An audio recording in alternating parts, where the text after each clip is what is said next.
That is pancake perfection. Oh my goodness, those look darn tootin' delicious. So it's milk that's gone sour, and you freeze it in ice cube trays, and then you use it for baking.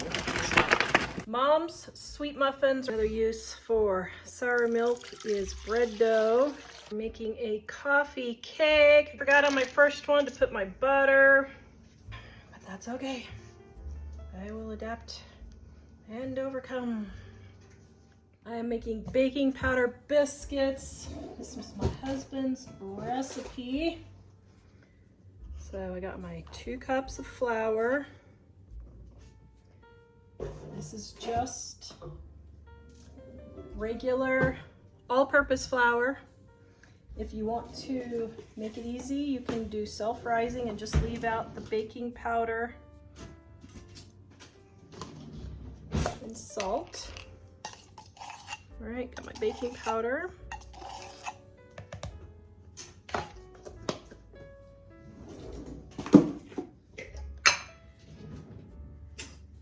And my salt.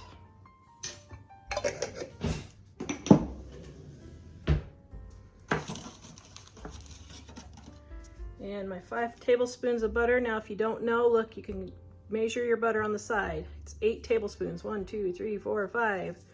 So what I do is just pull my package.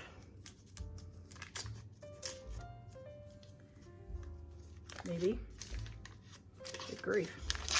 Okay, so I just pull it. Of course, my package is being difficult today. Pull it down to the 3 mark. There I go. And then a scant cup of sour milk or regular milk, whichever you want. Now, what does a scant cup mean? Just below the 1 cup mark, okay? Just below. But what I'm gonna do is, I forgot, normally I mix my dry ingredients together first, okay? Just like so. Then what I'm gonna do, now if you want super fluffy biscuits, these are fluffy, but they're kind of fluffy and crispy at the same time. If you want super fluffy biscuits, use shortening instead of butter or margarine. But you just want to take your fingers and just run the butter. See how I'm just running the butter through the flour? That breaks it up and gets that flour worked in there. Just like so. And you want to get to be little pieces. Just little crumbly pieces.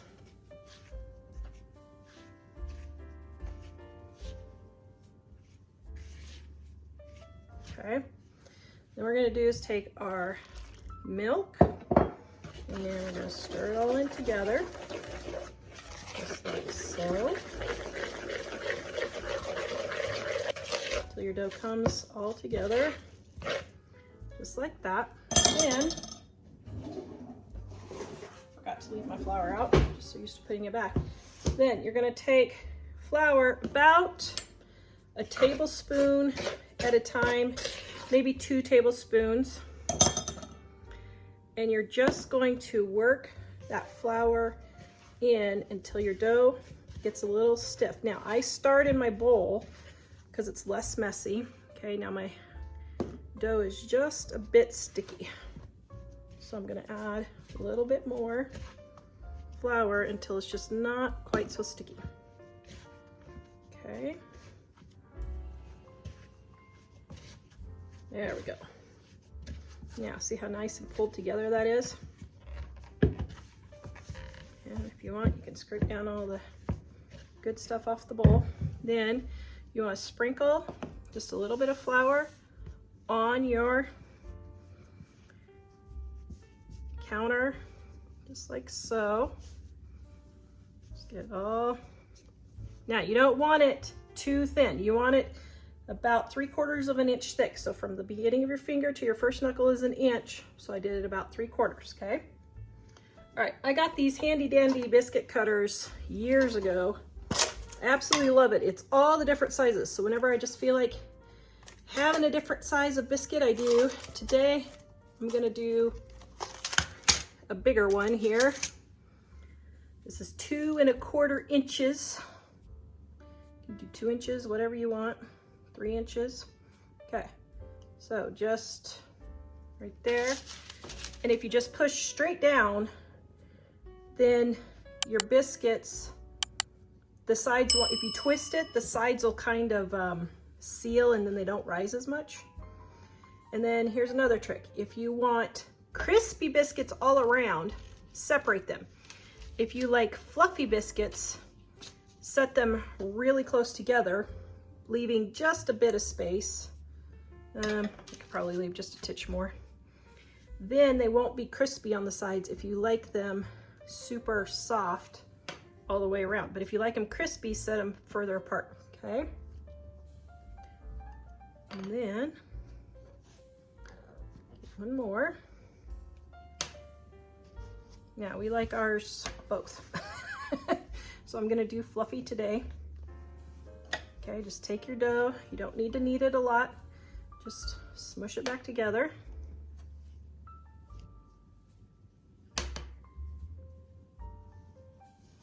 Then your last dog biscuit is cooking with Dutch oven cooking. Mike used to produce and edit that show on PBS. Anybody remember that show?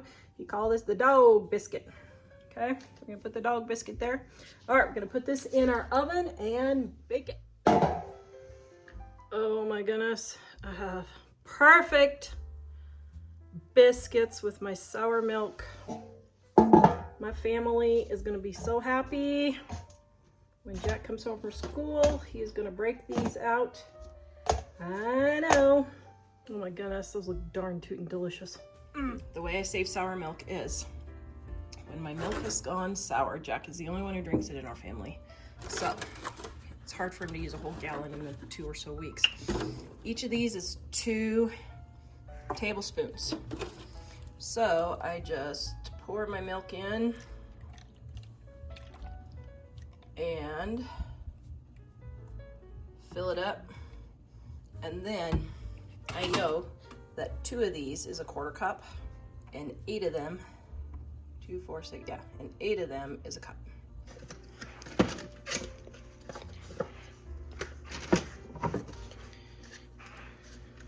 What are these? It is sour milk cubes. From our Dining on a Dime cookbook? Yes. Volume Wait, 1. really? Yep. Oh. What is it? Huh? What are they? So it's milk that's gone sour, and you freeze it in ice cube trays, and then you use it for baking. Because sour milk and baking makes everything fluffier and tastier. So that way, you don't waste your sour milk. Okay, the next thing for sour milk is muffins. Now, I froze these sour milk cubes, but I didn't get them put in my baggie yet, so I'm just gonna go ahead and use them. These are 2 tablespoons each, and I need a 1/2 cup, so there are 16 tablespoons in a cup, so I need 8 of these. So there's 1, 2, 3, I need 4 of these, I need 8 tablespoons. So right there's a 1/2 cup of sour milk. Then all I'm gonna do is throw it in the microwave right there and get those melted, and then I'm gonna put the rest of my ingredients in for my muffins. This recipe is Mom's Sweet Muffins right there on page 65 in our Dining on a Dime cookbook. Also, it's on our website, so you can find the link in the description below. Now, when it's hot milk like this, what I do is I put my flour in first, and then that will cool it down. Or I could put my oil in or anything like that, that's fine. But get my flour in, then it will be cool for when I put my egg in. I don't know what my family did with my measuring cup. They unload the dishwasher and put it in all kinds of places. So I appreciate them unloading the dishwasher though. I just can't find things sometimes. All right, we're gonna get that in. Then how much sugar?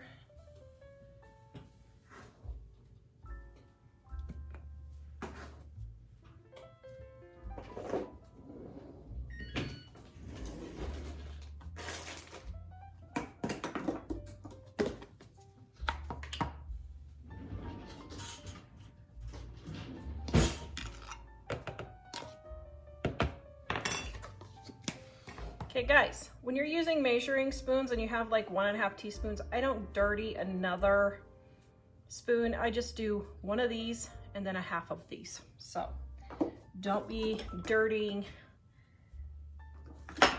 extra utensils when you don't need to. See, like I need a half a teaspoon of baking soda. There we go. I know all the professional bakers will have a cow about this, but hey, they can deal with it. I am a mom who needs to get in and out of the kitchen. All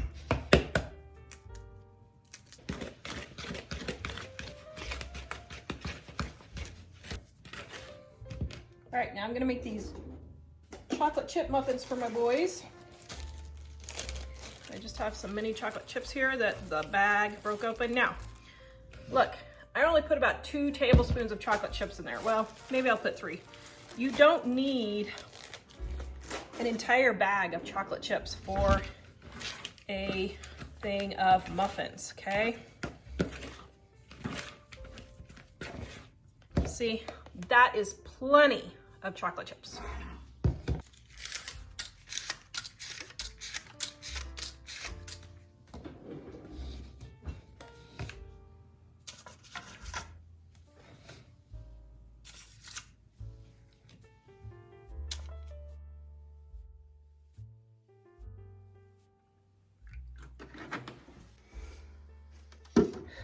Another use for sour milk is bread dough. So I've got my water and my yeast. And for this one, I'm just adding a titch of sugar. Okay, I'll let my yeast proof.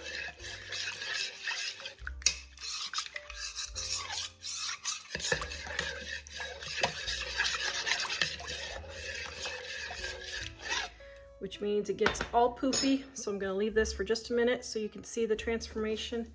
And then I'm gonna add my sour milk. All right, you can see it got all nice and poofy. I'm gonna put in my sour milk.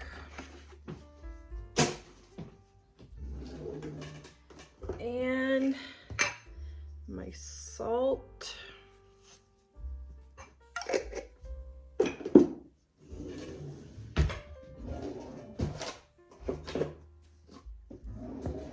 Now, this recipe is in my Dining on a Dime cookbook, volume 1. I'm making cheeseburger rolls tonight. This is my 90-minute dough.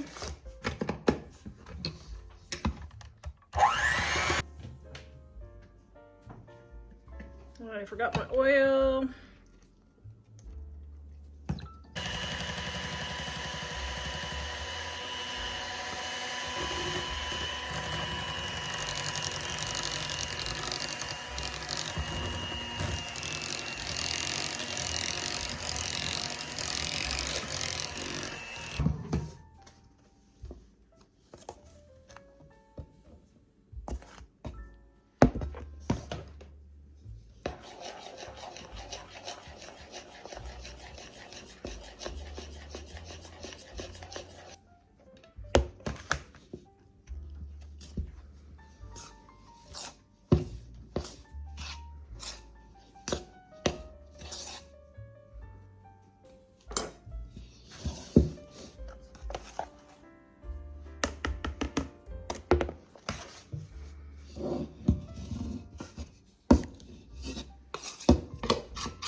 Okay, now we're gonna knead it.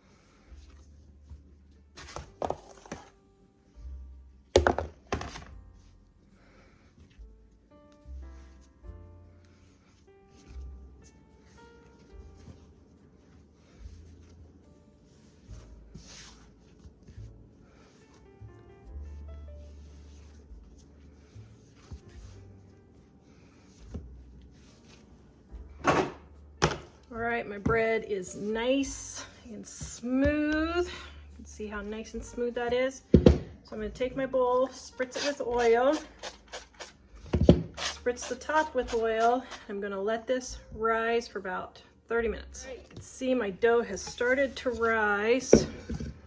Now I'm gonna break this up into two because I think one will be too long for my pan. And I'm going to roll this out. Look at that beautiful bread dough. Now I hope my family doesn't revolt because I'm making these cheeseburger rolls with Italian cheese because it's all I've got on hand. I haven't stocked up at the grocery store lately. And so that's all I've got on hand. I don't know if I have anything else either. So I got my hamburger cooking in the background. Here's a little tip for saving money on beef right now. These patties that come in the big box, they are still $3.67 a pound where I'm at, instead of $5 to $6 a pound for a roll of ground beef. So I'm using these patties for my cheeseburger rolls today. Looks like it's just gonna have to be Italian style cheese for this batch. So like I said, I hope that they don't revolt.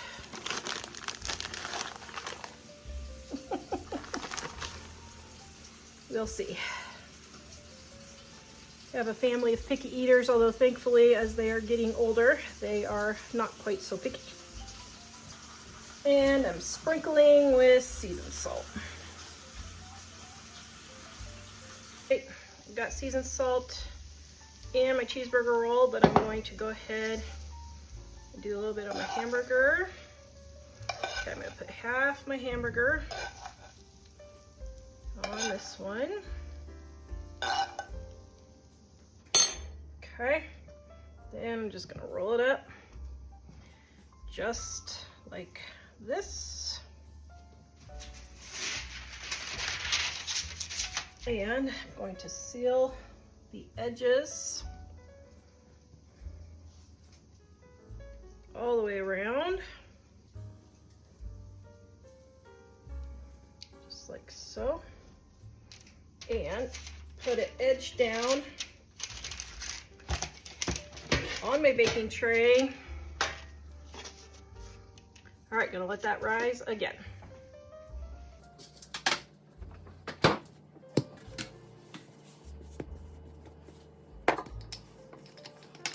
Forgot on my first one to put my butter. I tell you, I've had 2 recipes today where I forgot the butter. I'm just doing a lot of cooking because I'm doing my Thanksgiving videos also, so, but that's okay. I will adapt and overcome. Yeah, okay, there we go. Get my cheese on here.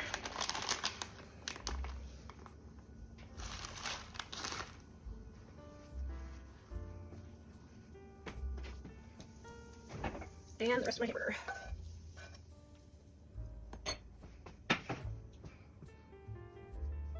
Seasoned salt. And rolling it up.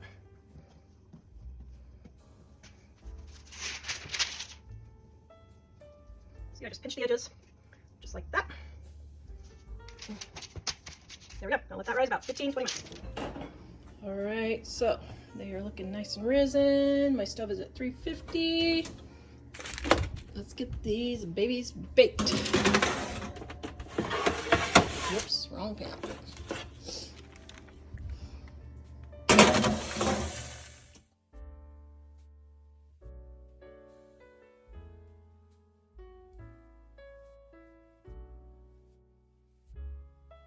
I am making pancakes.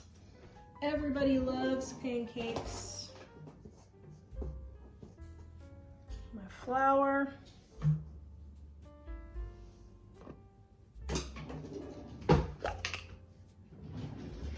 My baking powder. Now, my recipe for pancakes in volume 1 calls for 5 teaspoons of baking powder. And one of my viewers was like, ooh, Tara, is that too much? Well, I don't think it is. It makes them nice and fluffy. So it's up to you. You can use less if you want and they'll still be fluffy. And then my salt. And my sugar. All right, I'm gonna whisk up all our dry ingredients first. Then I'm going to add my eggs. If you tap your eggs on the counter instead of the side of the bowl, you won't get so many broken shells falling in there. And my oil. I keep my oil in a little squirt bottle. I just washed my cup. That's just a tiny bit of water in there. It won't hurt anything. And my sour milk.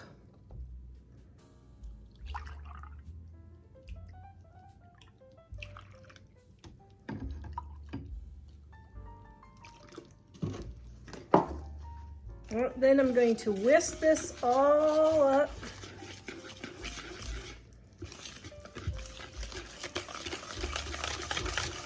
Oh my goodness. Yum. Now you don't want to beat it to death, but you do want to get it all mixed, okay? All right, now we're gonna go to the stove and cook them. All right, my pan is heating up and I've got a little bit of bacon grease here.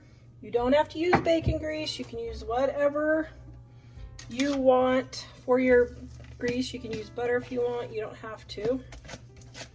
All right. Now I'm going to, I like big pancakes, so I'm going to make a big pancake first. So we're just going to put our pancake right there in the center and just kind of swoosh it out just a little bit. Okay, I'll let this start cooking.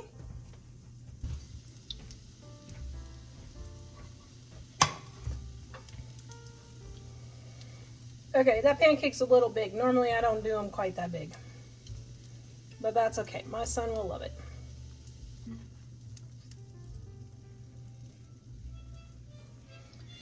Okay, now when the top starts getting a little bit dry, then look underneath and see how it's getting nice and fried.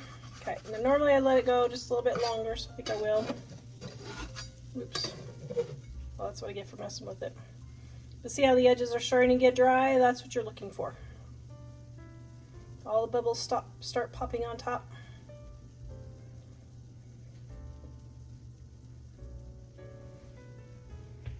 Okay, I'm gonna go ahead and flip. Absolute urge to blow on the harmonica.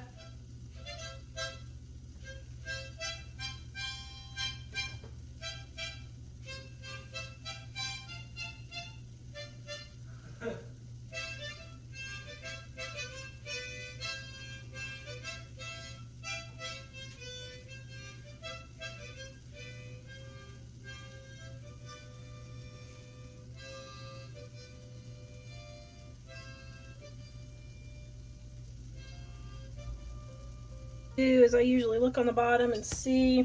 Alrighty, there we go. Now normally once you put your first amount of grease on, you don't need to add more, but you can. Okay, so now I'm gonna make some smaller ones.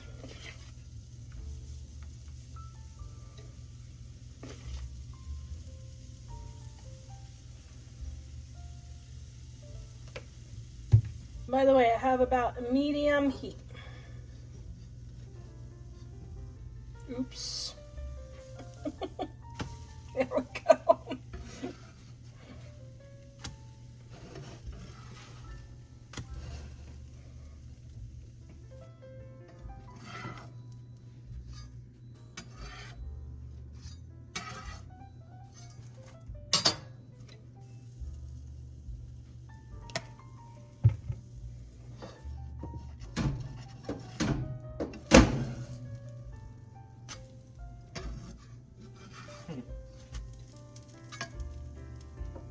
Yes. But it's quite a process. These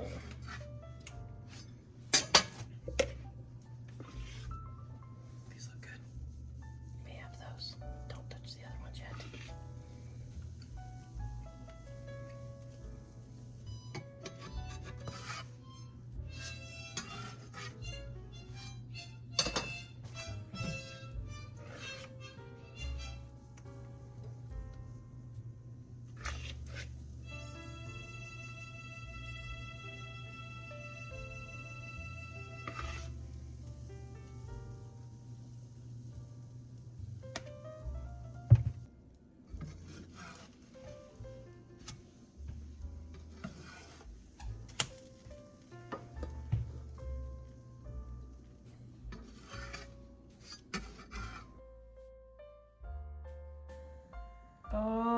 my goodness.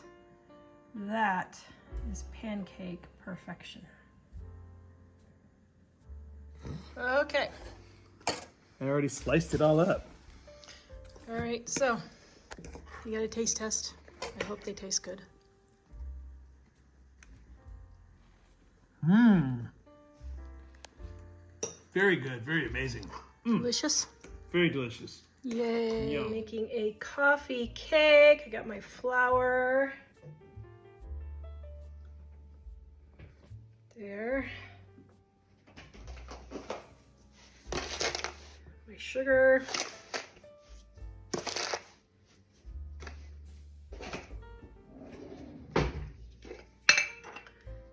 My salt.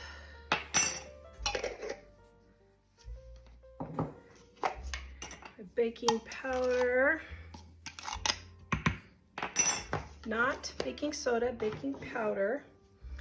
I'm going to whisk these all together.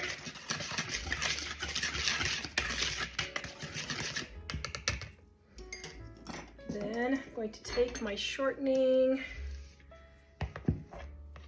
I'm not measuring because I've got this recipe memorized. So for my shortening, what I do is I just break it up with my fingers. So I just very gently smash it through the flour.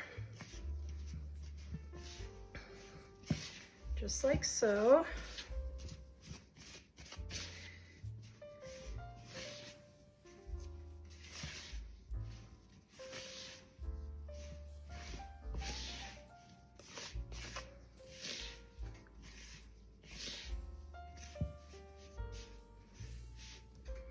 Then I'm going to set to the side my top for my flour mixture for my topping. Okay, let me wash my hands.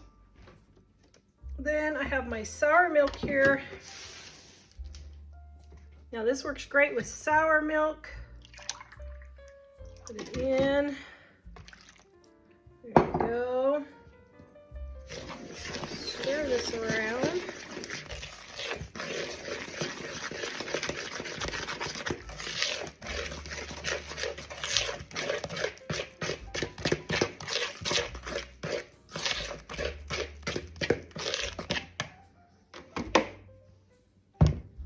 Got my pan, going to spray, just like so.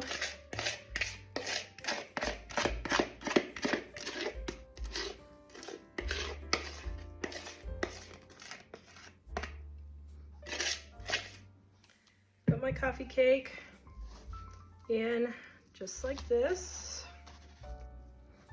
Spread all around.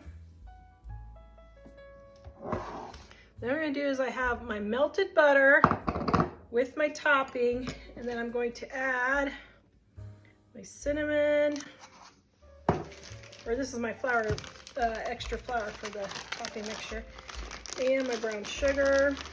Whoa! Well, it's going to be extra sugary today. Did not mean to do that.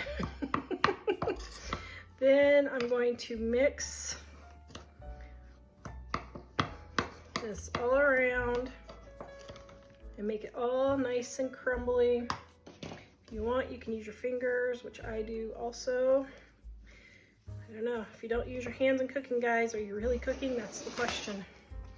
Okay, right there is my coffee cake, and I'm going to sprinkle my crumb topping all over. I'm going to break up the big pieces, spread around. Okay, gonna go wash my hands, be right back. Now we're gonna put this in the oven. All right, I got my coffee cake out. Now, here's how I'm gonna test to see if it's done. I put a knife in the center, and if it comes out clean, it's done. But see how it didn't come out clean? It's not done yet, so it needs about 5 or 10 more minutes.